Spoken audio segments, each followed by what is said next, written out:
There's something incredibly exciting about buying a car, until you see the price on the sticker. It's easy to forgo budgeting and get in too deep, especially if you're already at the car dealership looking at all the features. But your budget is really there to protect you from what could be years of buyer's remorse. Before you start shopping, here are a few ways to determine exactly how much you can afford to spend.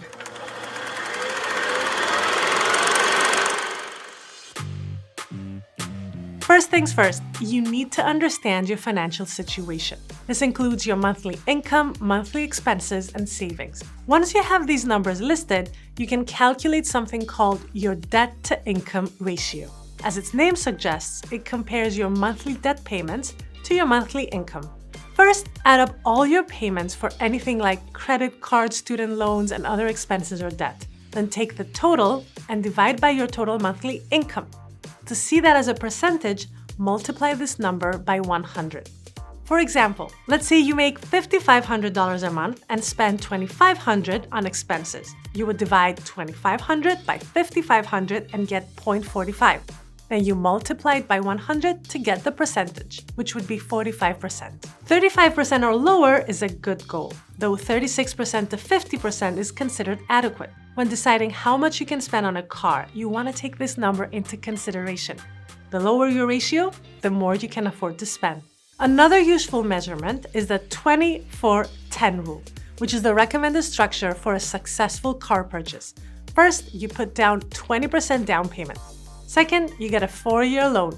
Lastly, you use no more than 10% of your income for all car-related expenses, and that includes loan payments, gas, and regular maintenance. Let's say you want a $25,000 car and your income is $80,000. 20% would mean you need $5,000 for a down payment.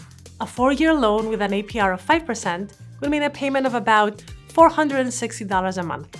You want to keep your total car-related expenses to 10% of your income, which in this case would be $667 a month. That leaves a little over $200 left every month for gas and any maintenance.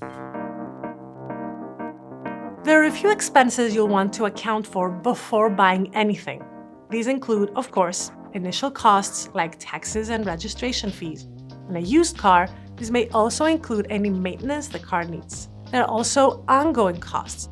Loan payments, insurance, fuel, and tune-ups all fall under this category, as do unexpected repairs. You can estimate these figures to calculate the overall cost of ownership. Check the car's owner manual for a maintenance schedule, which will tell you what services are needed and when, and how much they could cost. Per the 24-10 rule, you'll want those costs to total no more than 10% of your income.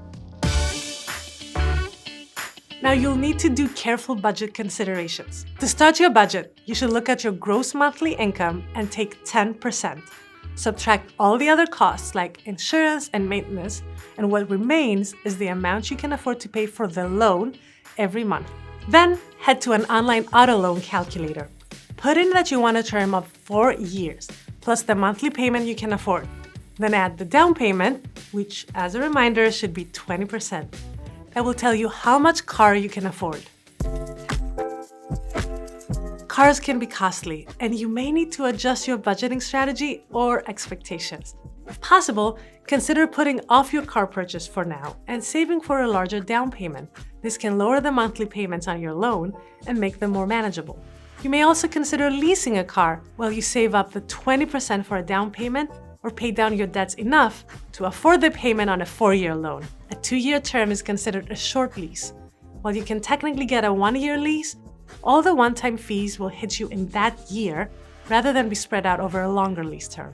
And beware of extended loans. The ideal length of time is 4 years or 48 months. While extended loans may look appealing because your monthly payments will be lower, you'll end up paying more in interest in the long term. Before accepting a loan, be sure to calculate how much you'll pay in total, not just per month. You should also explore multiple financing options. Shop around for the best rate and terms. Though the dealer may be convenient, check in with credit unions and banks as well to ensure you're getting the best deal. This takes some time, but the right preparation can help you avoid the road to regret. And if you want more content like this from MarketWatch and the Explainomics playlist, Please subscribe and keep checking back for new videos, and we'll see you next time.